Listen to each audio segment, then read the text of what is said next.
Okay, so I'm going to keep on working on the Astrodoodle here, and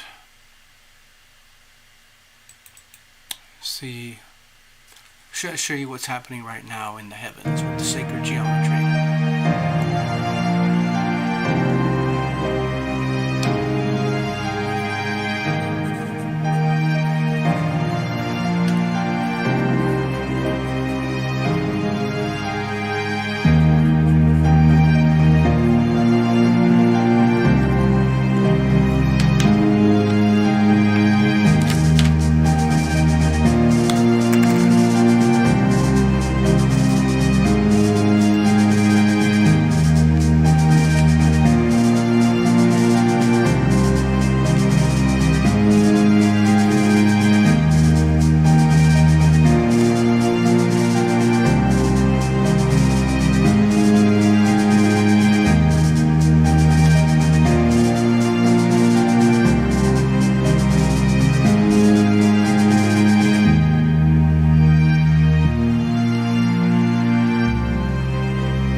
Here. It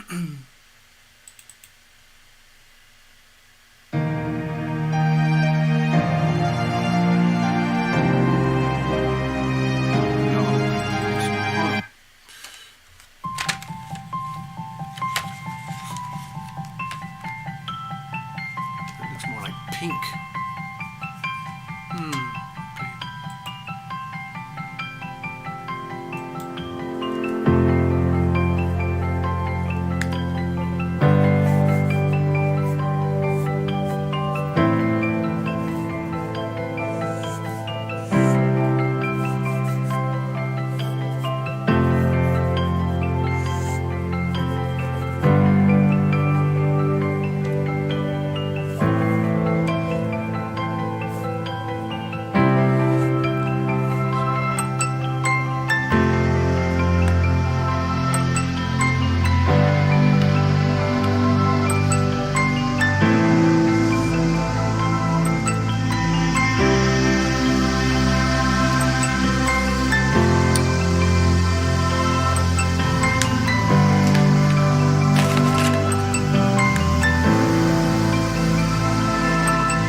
Hi, Pat.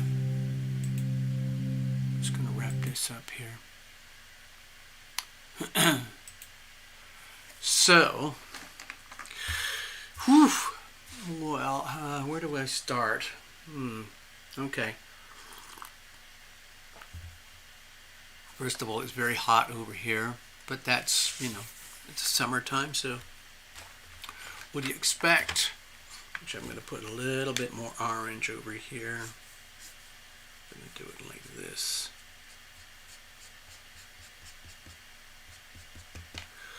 We've actually got, you know what, we've really got two. The other big T-square, that's gone. Okay, so,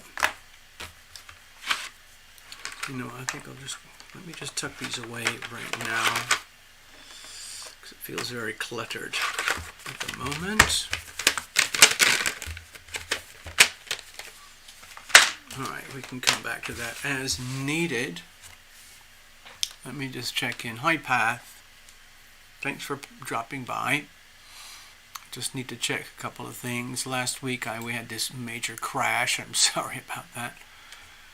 Okay, I can see that there's an extremely long delay tonight. So I guess it's just something we have to endure. And we'll factor that in somehow, okay? So, yeah. Let me go over here a second. Alright, so I'm going to come back to this in a moment. Just wanted to say hello. Alright.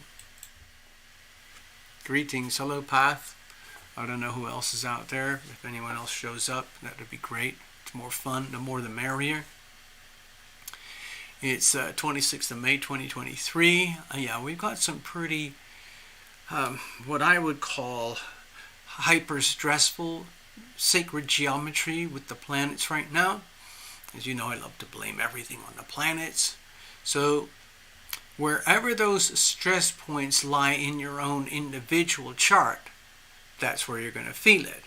Now, if you're not aware what that is or what it means, then, get in touch. I'll show you how to do that over here. You go to TarotLumination.com. Yay! And then you can book readings and all of that stuff. Make donations and things. Meanwhile, we've been doing this for almost 5 years now. And it's amazing that we're still going. So I'm very grateful in that way. The things have changed a lot over that time. I know I've changed profoundly over that time. And who knows what's going to happen next. I mean, I've got some ideas because I do the astrology, and some of it, in some ways, can be very predictive. I come from the macro perspective. It's like I look at everything from this perspective, as though I'm somewhere way out in the great beyond, and I can see things through this type of lens. Okay. I'm not going from here. That's the whole of our galaxy. I'm just going from, taking a bird's eye view of planet Earth, where we are living. Anyway, our little planet, it's doing its thing. It's whizzing around the sun along with 9 other planets, a bunch of asteroids, and way, way out in the billions of miles away, we've got the fixed stars. And they look fixed, but over millions of years, they actually do move around. It's just that the human perspective and the human perception has a very specific frame of reference. We can only handle and absorb so much, like visible light, audible sound frequencies, and things like that. And we're very well tuned to being here on planet Earth in a 3-dimensional sense. But there is a whole other, let's say, realm of existence beyond that. I call it like 5D, 7D, 11D dimensions. Basically, when you're in touch with the great beyond.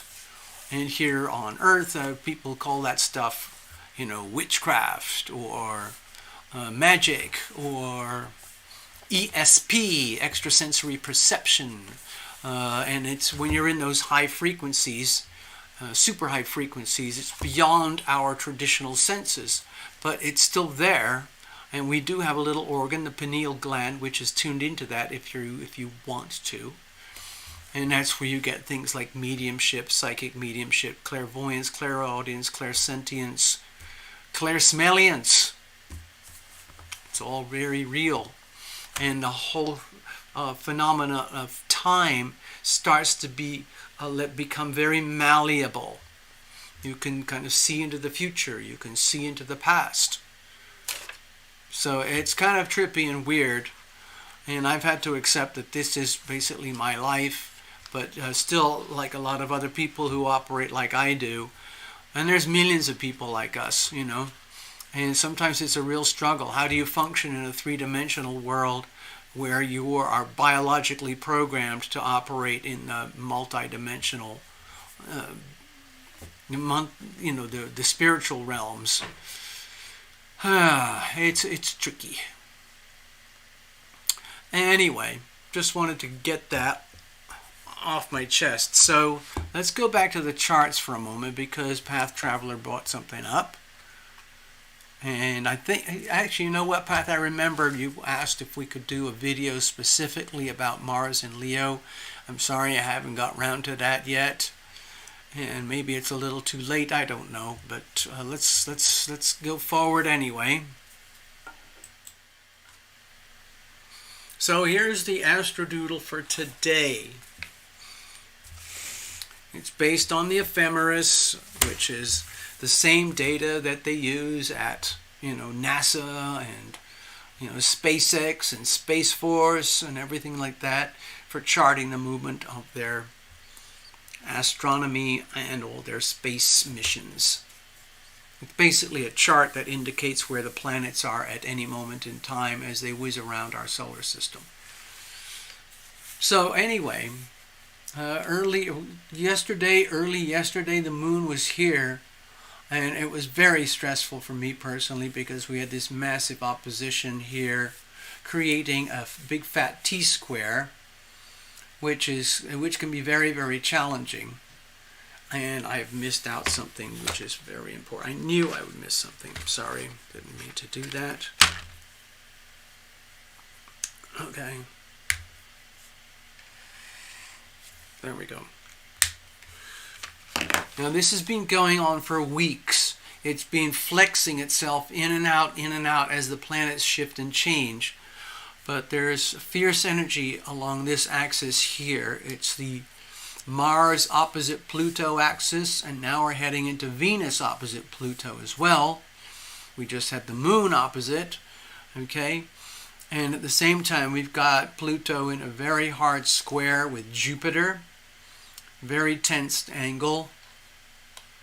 The Capricorn Aries thing over here.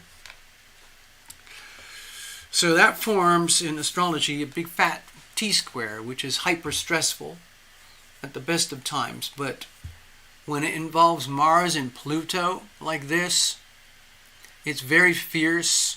It has a lot of indications of violence and war and extreme pent-up warlike combative energy that needs to be released, expressed. Somehow it has to come out so that it doesn't explode. Now when you put in Jupiter and Taurus over here at the very tight, singular degrees, that really, really amplifies it in terms of, like, what does that look like down here on Earth, especially when it comes to the land and the world of currency, the world of money. So right now, the way I look at it, we have World War III. World War III, I believe, is ultimately based on the global financial crisis, which was highlighted weeks ago on the Taurus-Scorpio eclipse. So that energy is still very active right now. People are getting a little bit numb to all of it, because the financial crisis has been going on actually since 2008 from here. And here we are, 15 years later, and the crisis is not yet resolved. In fact, the very cause of the crisis could be resolved, but the propagators of the crisis don't want to resolve it because they profit from the fraud, the lies, the deception, the betrayal, and the theft that goes on at the very pinnacle of the global elites, especially the global banking system, all the way to the top of the Bank of International Settlements and the central banks all across the world. The retail banks, like what you know, they just have to kind of go along with it because they don't have any say. But anyway, so the stress factor is still there, and what it's doing is showing up across the world in extreme hostility in any place that has extreme inflation, like over here, here, here, here, here, here, here, here, here, and parts over here, where inflation has got completely out of control to the point where these economies of those places are basically in a state of collapse and chaos, and the general population are having great difficulties in coping, and they resort to violence to get what they need to stay alive. It's that simple. That's how bad it is. And it's like a disease, it's like a weed, it's like a cancer. It's spreading and spreading and spreading. And the elites refuse to address the issue because all they want to do is keep the sham going. Hello, Jennifer Rubino. Good evening. So we've talked about this many, many times. I wrote about it in my book. A lot of people, the only way they feel this and know this in the United States is like, oh my God, the cost of gasoline. Wow. Whew. Cost of vegetables. Look at the price of eggs. Oh, look at the price of airline flights and rental cars. Look at the price of real estate. Look at the interest rates on the loans. Oh my God. Oh, whoa, whoa, whoa. It makes things very, very, very difficult. And for in the so-called westernized or so-called developed countries, in other words, over here in North America, Western Europe, parts of Southeast Asia, New Zealand, Japan, South Korea,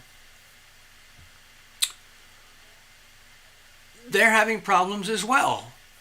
But the reality is, the closer and closer and closer a certain population is to the ultimate printer of money and dictator of funds and interest rates, which is over here in England with the overnight interest rates.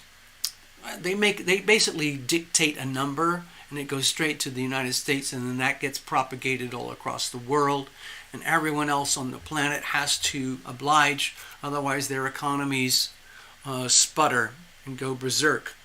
But the United States, again, is kind of oblivious and also insulated because the printing press is right here, and the Federal Reserve Bank is right here, okay?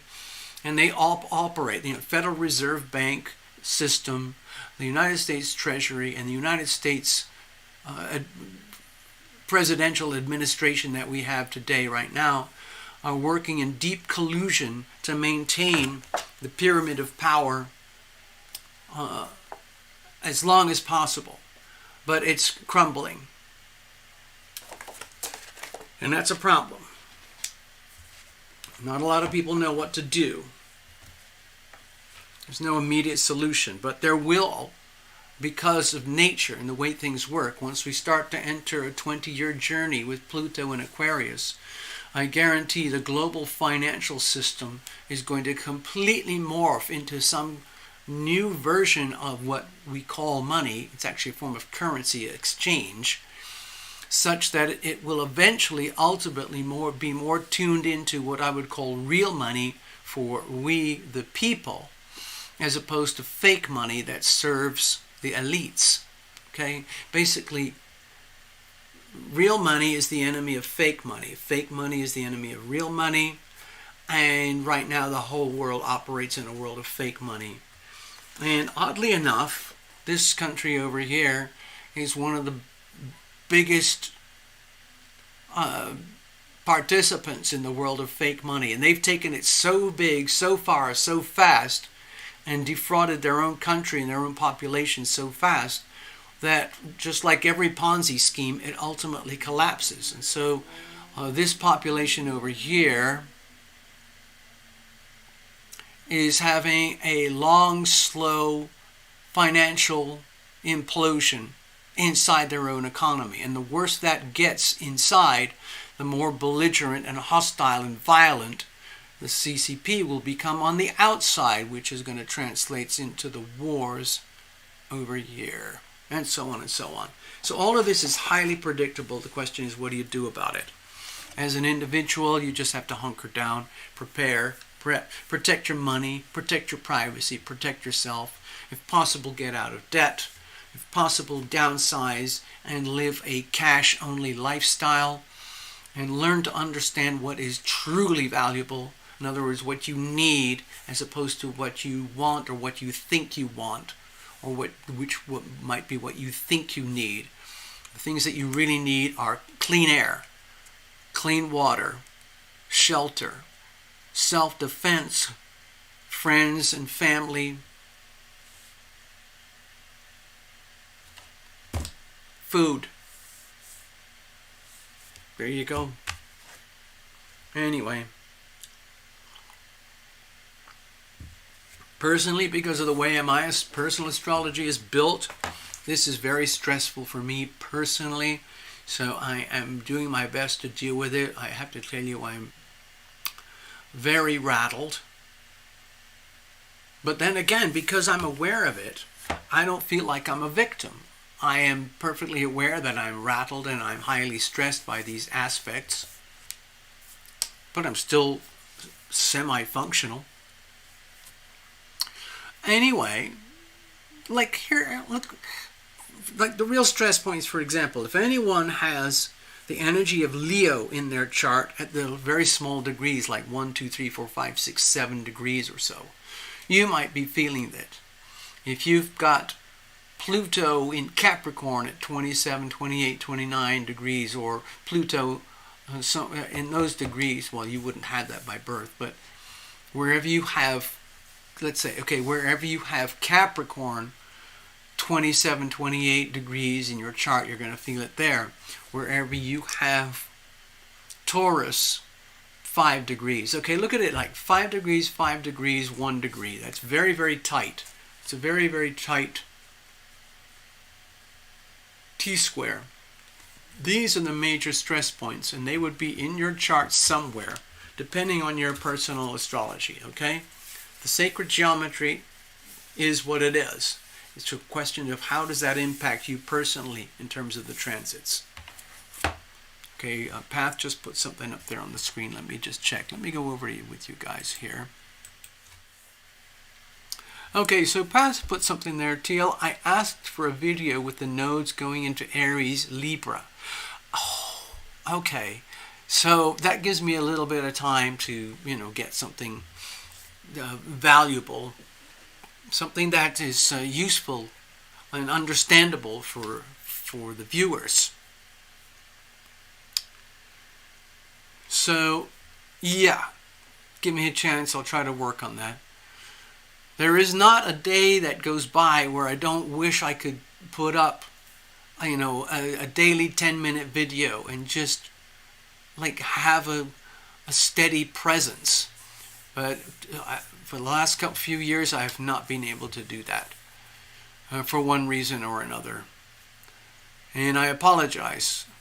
I really, really wish I could do more.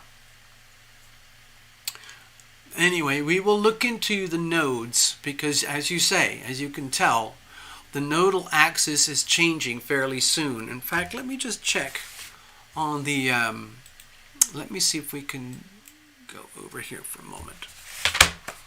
Let's see.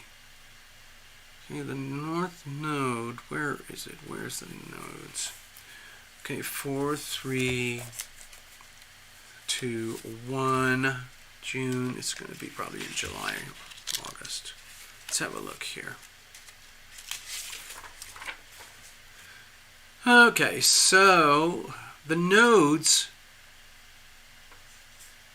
transition in mid to early July. Early to mid-July. Okay, so we are May, June. Okay, so we got about 6 weeks. In about 6 weeks, the nodal axis, which has been there for what, 18 months or something, is going to change. Okay, right now, the north node is here, and eventually this big fat arrow is going to cruise through Aries. Okay, I forgot how long that transit's going to be. I think it's over a year. But it's going to be going through that, and it's going to touch on Chiron. And that's where I think we're going to have a lot of serious issues regarding the sense of sovereign self and how that integrates into the world of we the people.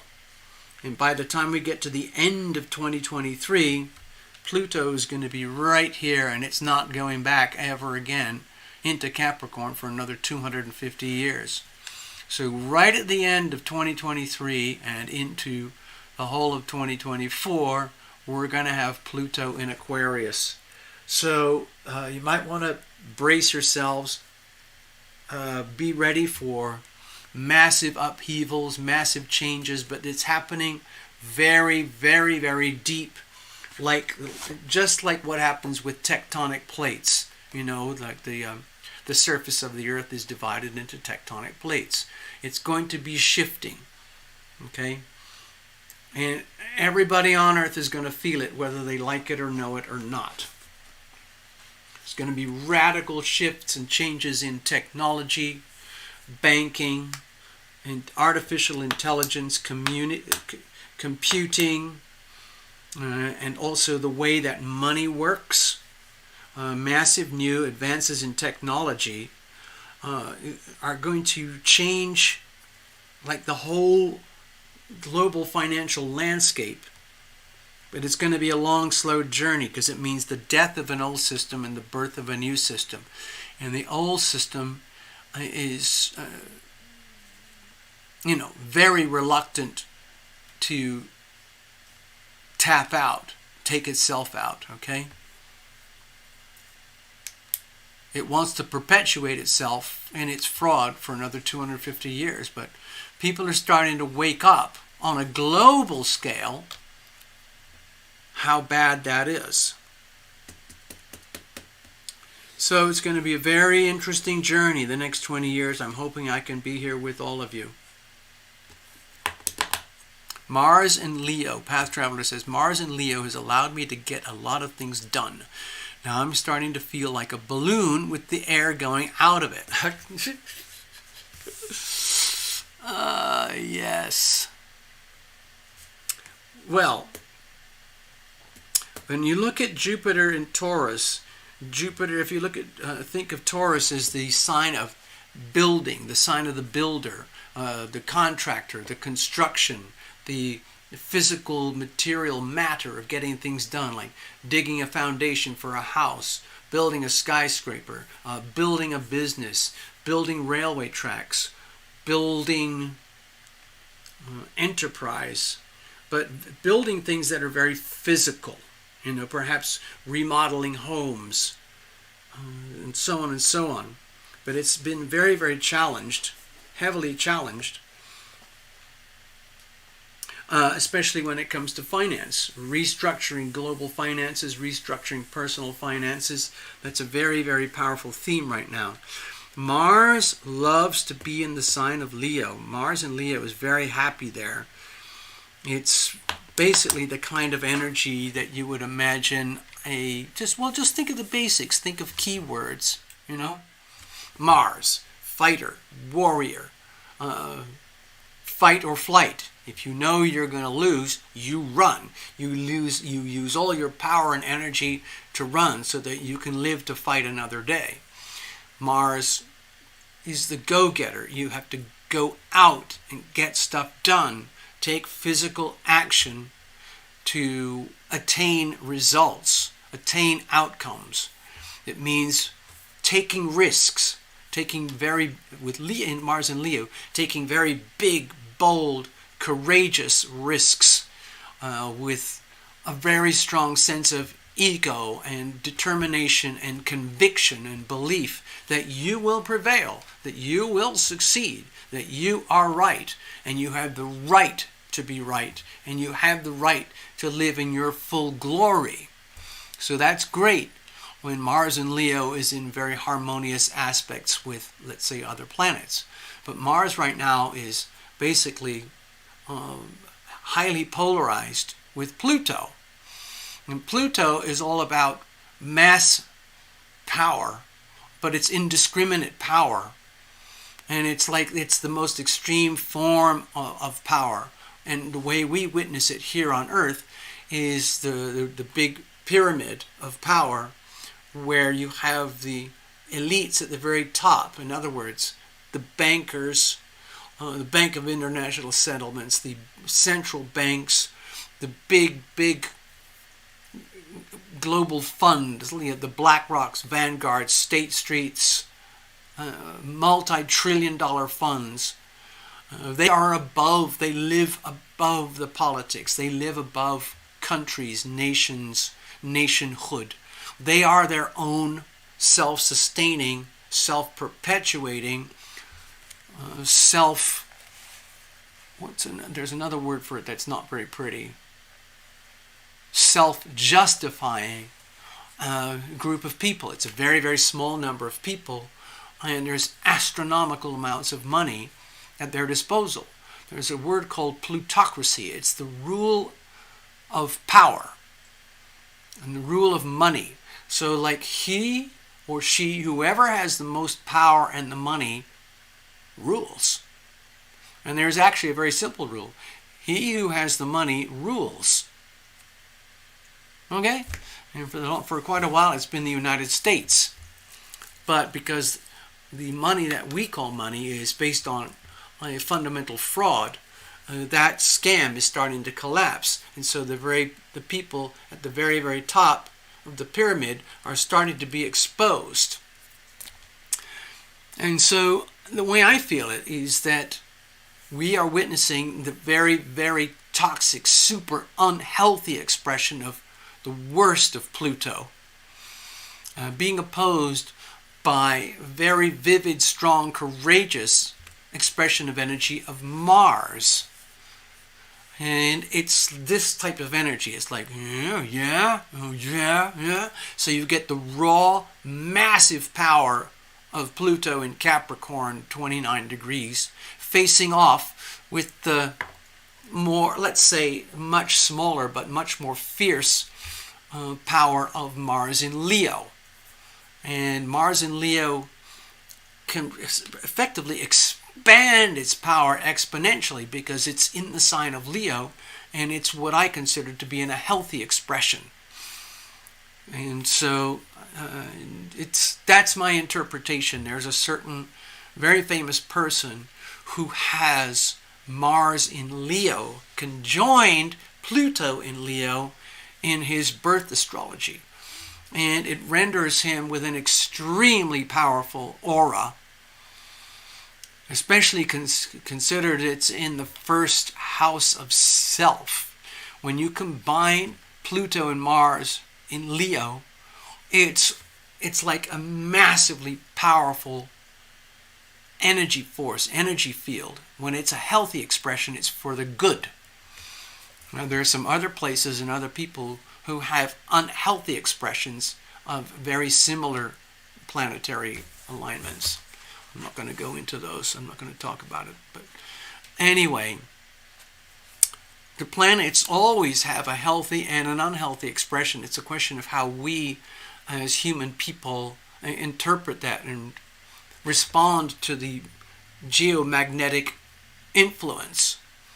Are we victims of that energy, or are we aware of it and do we integrate it into our body, mind, and heart and soul and do something positive and healthy and useful with it? Some people take it to extremes that don't make any sense in terms of what you could call three-dimensional physical reality. In the most raw expression of human people behavior, it's about survival.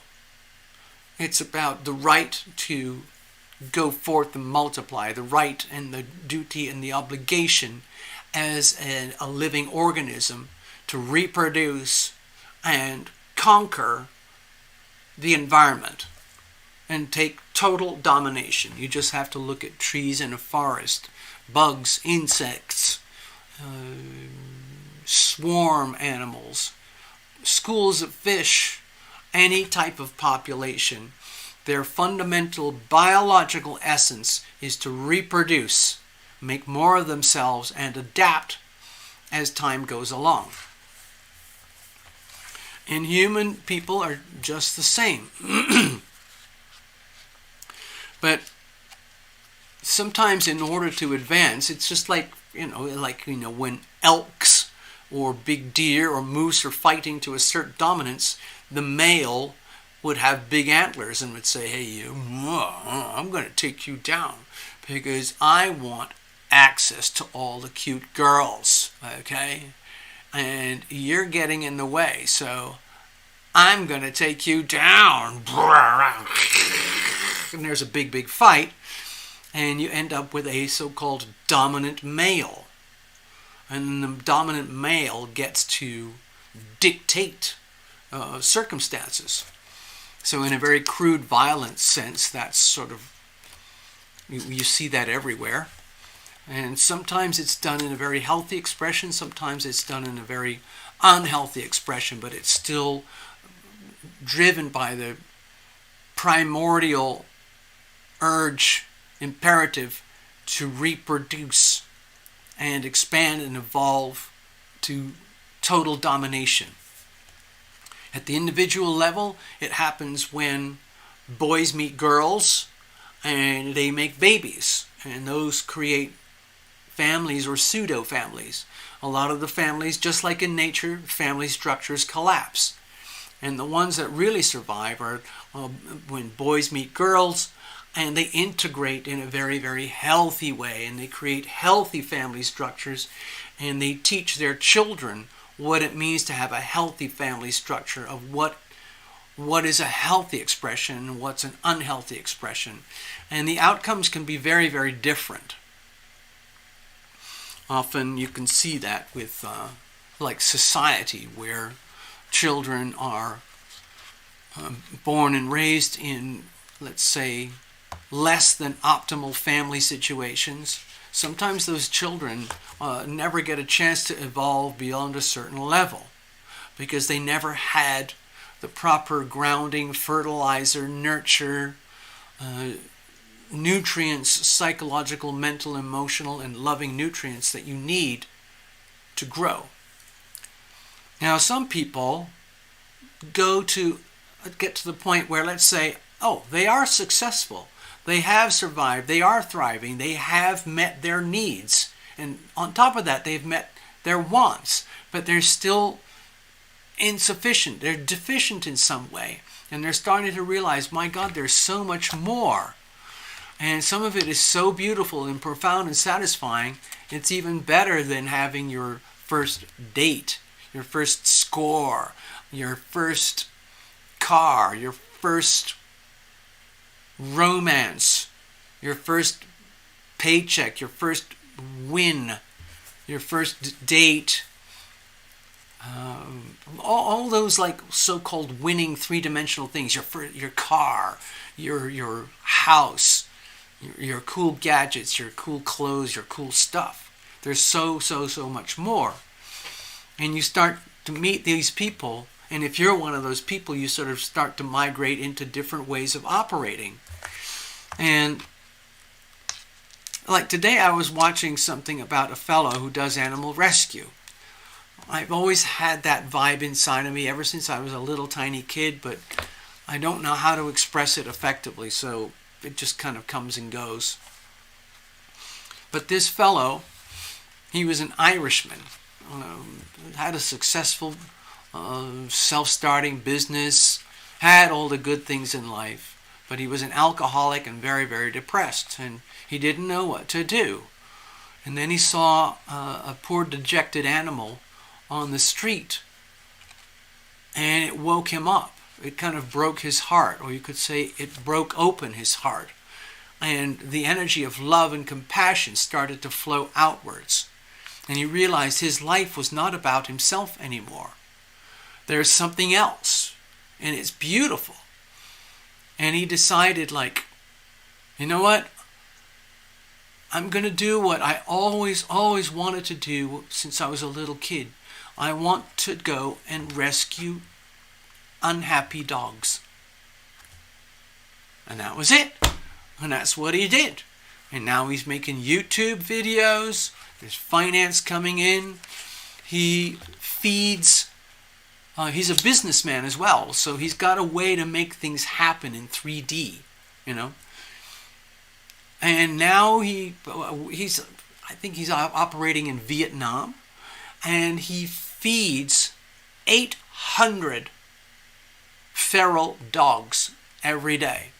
And he has about 7 dogs of his own that are all rescues. So his whole life, 24/7, is completely consumed by something that he loves to do. And he has attracted people to him who love to help. So there's a lot of volunteers who contribute food, time, energy, healthcare, veterinarian services, everything. And it's kind of interesting because the tragedy for him is that he's realized that he's only helping 800 dogs. And in the world right now today, at any one time, there's apparently about 5.5 million dogs that are wild, lost, at the point of death, or at the points of desperation. And there are a lot of countries that have zero, let's say, compassion or interest or care about certain animals.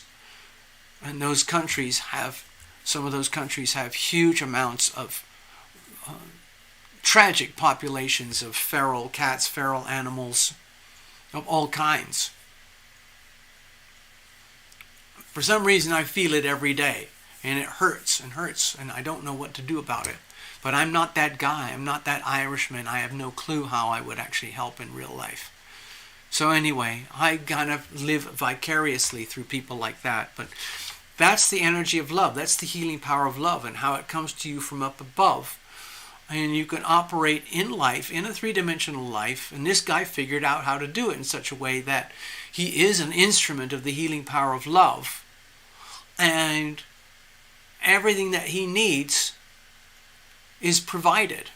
And there's this expression, if I can't remember what it is, let's see if I get it. In the name of love, where there is let me say this again. God willing, in the name of love, where there is a vision, there is provision. In other words, heaven, God, your angels will provide the essentials, the ingredients that are needed, if there is a vision that is in compliance in the name of love. So it's a beautiful, beautiful thing, okay? Yeah. Anyway, another thing I noticed about Mars and Leo energy is that there's a shining example of someone. Now, there's a lot of people who have it in their charts, whether they know it or not. Whether it's a healthy or unhealthy expression, who knows? But the person that I'm thinking of has an extremely vivid, powerful Mars in Leo that he uses to fight for we the people. And it's got the classic Leo keywords, hallmarks, characteristics.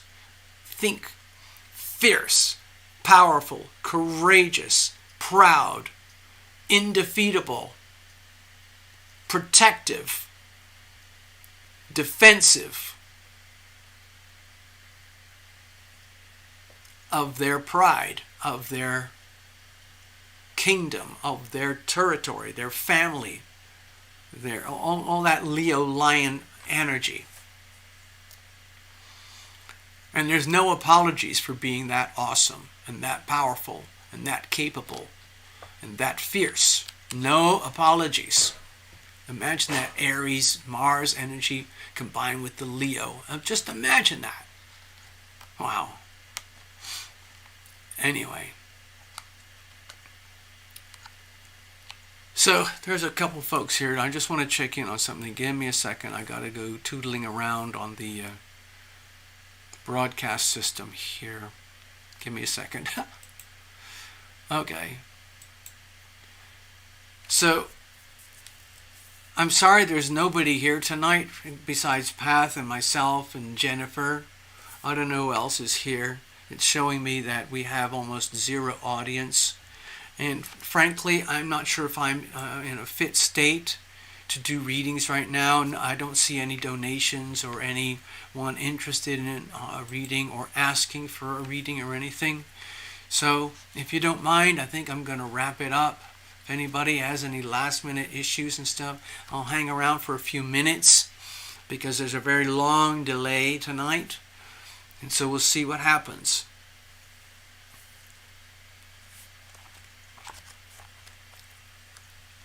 Okay, so let me just mention about the North Node in Libra while we're here. I'm just going to hang out. I'm going to keep an eye on the chat, okay, because I got monitors over there so I can see everything. But I have to focus. But let's say, whatever it was, 6 or 8 weeks from now, when the North Node transits into Aries, okay? Yeah, I am going to do that. Thank you, Path Traveler. It's been extremely stressful for me over here recently, and I think I'm doing really well, considering. Really, seriously, I'm doing very well. But every now and again, my fuses blow, and I apologize for that. It's sometimes very, very hard to, let's say, I call it energy management. I've helped a lot of people with their own energy management, but I have to be able to walk the talk. And so when I am aware that I am splintered and fractured and heavily diminished and operating well below my optimal capabilities, then yeah, you're right, Path. I do need to rest. I need to heal internally. I need to recalibrate. I need to, let's say, rebuild or something. It's just that with these planetary things, it's a very long, slow, heavy process because it involves Pluto and some slow moving planets, and so it's not stuff that you can just fix overnight, Anyway, I don't see any calls for readings, so I'm going to wrap it up. It's been a pleasure talking. I hope you got something out of this video. I'm going to say good night now, farewell.